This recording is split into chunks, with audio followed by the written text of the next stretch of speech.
আসসালামু আলাইকুম। বর্ষাকাল শেষে মূলত তুরাগ নদীর এমন চিত্র, বড় মৌসুমের আগমনে চারপাশে কেবল ভোরো ধানের আবাদ, চারদিকেই শুধু সবুজ আর সবুজের গালিচা।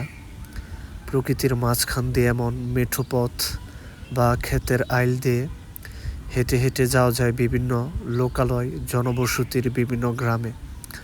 বর্ষাকালে যেহেতু তুরাগ নদীতে প্রচুর পানি থাকে এবং চারপাশটায় পানিতে ডুবে থাকে, তখন আর এই পায়ে হাঁটা পথ থাকে না। তখন যাতায়াত বা চলাচলের একমাত্র মাধ্যম হয়ে ওঠে তখন নৌকা। এই নৌকার সাহায্যেই তখন এক পার থেকে আরেক পারে মানুষ যাতায়াত করে থাকে এবং বিভিন্ন লোকজন এই তুরাগ নদী থেকে নৌকা দিয়ে দেশি বিভিন্ন মাছ আহরণ করে থাকে।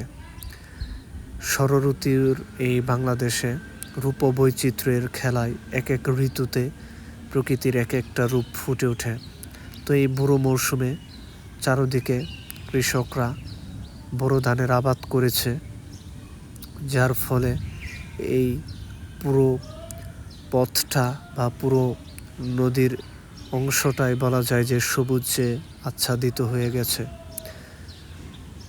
এই বাংলার আপামর কৃষকরাই এই শস্য শ্যামল ফলিয়েই আমাদের এই দেশকে বা আমাদের এই দেশের সবাইকেই খাদ্যের যোগান দিয়ে আসছে বলা যায়।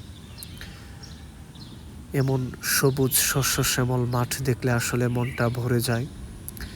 এমন শস্য শ্যামলের মাঠের মাঝখান দিয়ে বা ক্ষেতের আইল দিয়ে হাঁটলে অন্যরকম একটা প্রশান্তি কাজ করে এবং এই সকল ক্ষেত শস্য শ্যামলের মাঠ দেখলে বোঝা যায় আমাদের পূর্বপুরুষরা কতটা সমৃদ্ধ ছিল এবং তারা সংগ্রাম করে প্রকৃতির বুকে তারা এই শস্য শ্যামল ফলিয়েছে এবং আমাদের খাদ্যের যোগান দিয়ে আসছে সে বহুকাল ধরেই।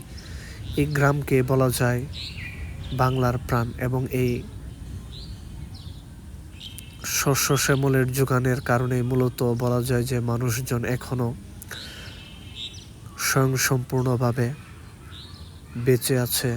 এই খাদ্যের তেমন কোনো ঘাটতি নেই বললেই চলে। তবে একটা অত্যন্ত পরিতাপ এবং দুঃখের বিষয় এই যে বিভিন্ন ধরনের আবাসিক কোম্পানিগুলো বা প্রকল্পগুলো তারা আবাসন খাতের জমিগুলো তারা এই সকল শস্য শ্যামলের যে মাঠগুলো ক্ষেতগুলো আছে তা ক্রয় করে মাটি ভরাট করে বালু দিয়ে সেখানে বিভিন্ন নগরায়নের সূচনার চেষ্টা করতেছে, যা এটা পরিবেশের জন্য বলা যায় যে হুমকি স্বরূপ। এগুলো যদি এক সময় ভরাট হয়ে যায় বা এখানে যদি নগরায়নের সূচনা ঘটে, বলা যায় যে দেশ খাদ্যের বিশাল এক সংকটের মুখে পতিত হবে এবং মানুষজনের বেঁচে থাকার যে অন্যতম মৌলিক চাহিদা খাদ্য, তার গভীর সংকটের মুখে পতিত হবে। তো এমন মেঠো পথ দিয়ে এমন ক্ষেতের মাছ দিয়ে আসলে হেঁটে যাওয়া সত্যি অন্যরকম প্রশান্তি কাজ করে। কৃষকরা অত্যন্ত পরিশ্রম এবং কঠোর সাধনার মাধ্যমে বলা যায় যে মাঠে এমন শস্য শ্যামল ফসল ফলিয়ে থাকে। তাদের এ সকল কষ্টের এবং তাদের এই ফসল ফলানোর ফলে বলা যায় যে আমরা স্বয়ংসম্পূর্ণভাবে খাদ্যে এখনও বেঁচে আছি। তো এমন দিগন্ত জোড়া বিস্তৃত ফসলের মাঠের একটু দূরে হয়তো এমন ছোটোখাটো মাচাংঘর তৈরি করে, যার ফলে তারা এই প্রখর রৌদ্রের তাপ থেকে সাময়িক একটু স্বস্তির জন্য এমন মাচাঘর তৈরি করে থাকে। তো এমন জায়গাতে আসলে একটু বসলে দেহের সমস্ত ক্লান্তি দূর হয়ে যায়। তার জন্যই মূলত তারা একটু বিশ্রামের জন্য এমন মাচাংঘর বা আশ্রয়ের জন্য এই ঘরগুলো তৈরি করে থাকে। যেহেতু চৈত্রের প্রচণ্ড উত্তাপ এবং তীব্র তাপদাহে বলা যায় যে তাদের নাভিশ্বাস, যার ফলে আশ্রয়ের জন্য এমন একটা মাচাংঘর সত্যি অন্যরকম তাদের প্রশান্তি বয়ে আনে। একটু আশ্রয়ের জন্য, দেহের ক্লান্তি দূর করার জন্য এমন ঘর ওনারা তৈরি করে থাকে। তো এই দিগন্ত জোড়া বিস্তৃত ফসলের মাঠটি আমাদের গাজীপুর জেলার কাশিমপুর থানার ধনঞ্জয়খালী গ্রাম এবং ইয়ারপুর ইউনিয়নের তাজপুর যে অংশটুকু, সে অংশটুকু বলা যায় যে এর মধ্যে পড়েছে। তবে এই পায়ে হাঁটা পথ দিয়ে বহুদূর যাওয়া যায় বা বিভিন্ন জায়গায় যাওয়া যায় বলা যায়। যেহেতু বর্ষাকালে চারদিকে পানিতে ডুবে থাকে, তখন আর পায়ে হাঁটা কোনো পথ থাকে না, তখন একমাত্র নৌকা দিয়ে মূলত যাতায়াত করা হয়।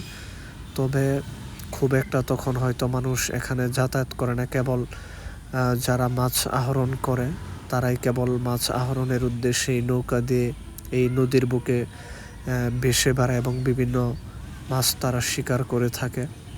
তো এই দিগন্ত জোড়া সবুজ শস্য শ্যামলের মাঠ দেখে সত্যি অন্যরকম একটা প্রশান্তি কাজ করে।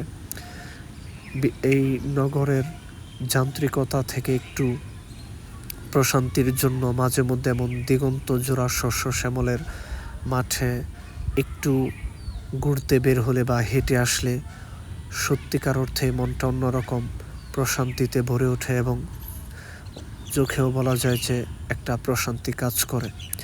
তো এই দিগন্ত জোড়া বিস্তৃত মাঠের শস্য শ্যামল ফসল, এটা আমাদের বিশাল খাদ্যের একটা যোগান দিয়ে থাকে বলা যায়। এখন অনেকেই এই কৃষি পেশা ছেড়ে হয়তো বিভিন্ন অন্য পেশাতে ঝুঁকছে, যার ফলে একটা সময় হয়তো এই কৃষির যে ওনাদের উৎপাদিত ফসল